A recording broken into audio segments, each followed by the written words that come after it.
And first up tonight, the sponsor of this legislation, County Executive, Dr. Calvin Ball.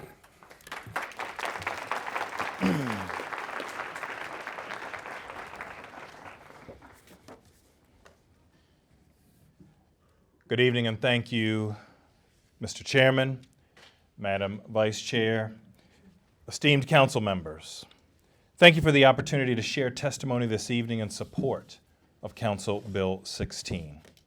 Council Bill 16 is emergency legislation which would prohibit the permitting of private detention facilities in Howard County.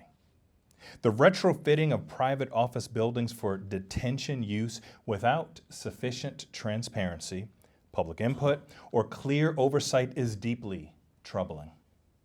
The creation of privately owned detention facilities anywhere in our county and state raises serious concerns about public health, safety, and welfare.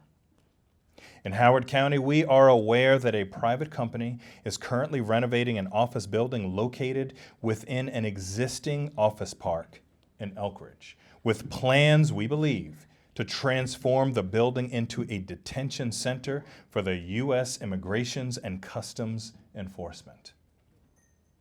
Across our nation, ICE is coordinating the purchase, lease, and renovation of office buildings, warehouses, and other facilities for mass detention purposes.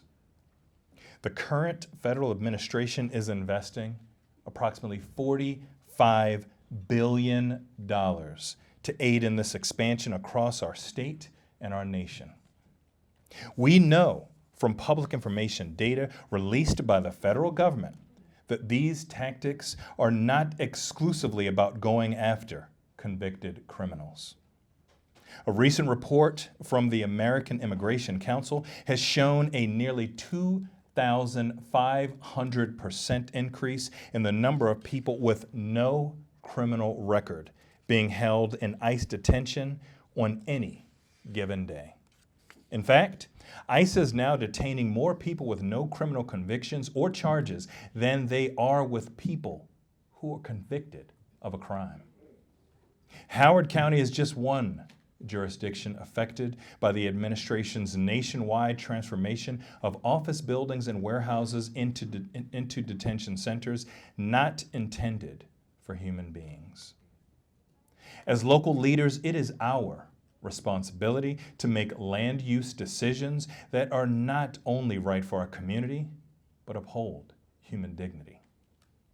Furthermore, this building in question is located in close proximity to healthcare providers, schools, parks, and neighborhoods within 1 mile radius are Deep Run Elementary School, Mayfield Woods Middle School, Waterloo Park, Troy Park, Timbers at Troy Golf Course, Gateway Overlook Shopping Center, Ascension St. Agnes Primary Care Elkridge, Darbia Academy, and Howard County Bureau of Highways Mayfield Shop.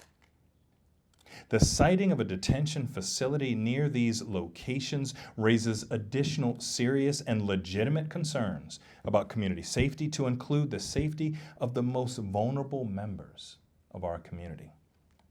I want to acknowledge the fear, the uncertainty, the anxiety that many of our neighbors are feeling right now.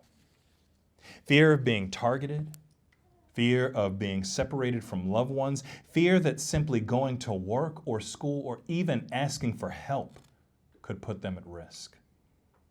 Howard County is strong because of the people from different backgrounds, cultures, and experiences that choose to call this place home, and diversity is our strength.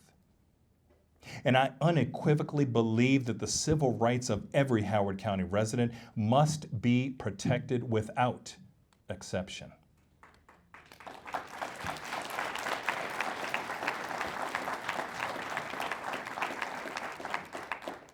At the same time, Howard County will continue to always hold people accountable who commit serious crimes and threaten public safety. What we will not do is blur the line between public safety and discrimination based upon fear or identity.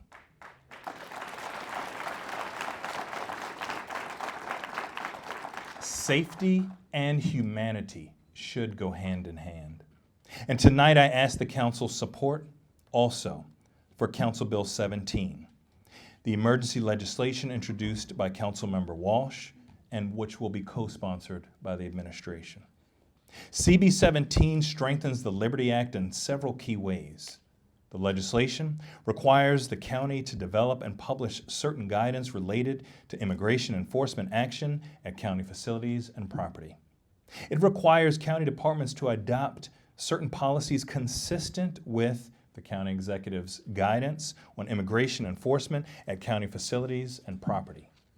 This legislation limits access to certain non-public areas for immigration enforcement, and it ensures appropriate training and information for county personnel when interacting with ICE.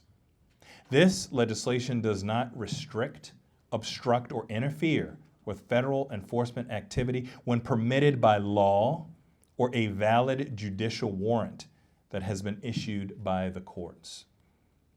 We have already initiated key actions in alignment with CB17, including issuing countywide guidance to county employees outlining how to respond when ICE interaction occurs through the scope of their employment, sharing key immigration resources and information through the Howard County Office of Human Rights and Equity, engaging our AAPI and La Alianza Latina commissions on strategies to support our immigrant neighbors and share information and resources, and we intend to begin other efforts to ensure implementation of CB17, including clear signage of non-public areas of county facilities.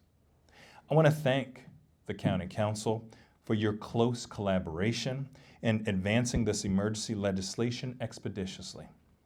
I especially want to thank Council Chair Jones, Vice Chair Rigby, and Council Members Walsh and Young for your co-sponsoring of my emergency legislation.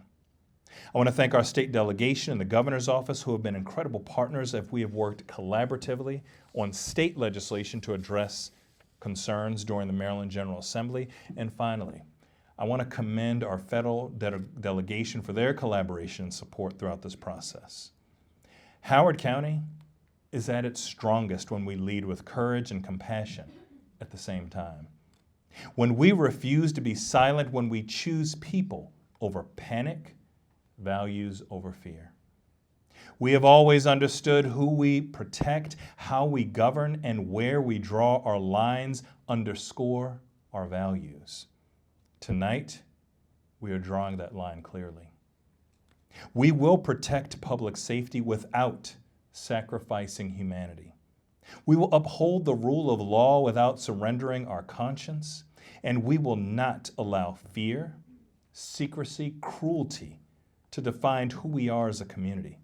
Together, we will stand united, not just in words, but in action, to protect our community, uphold the law, and defend the dignity of every person who calls Howard County home. Thank you.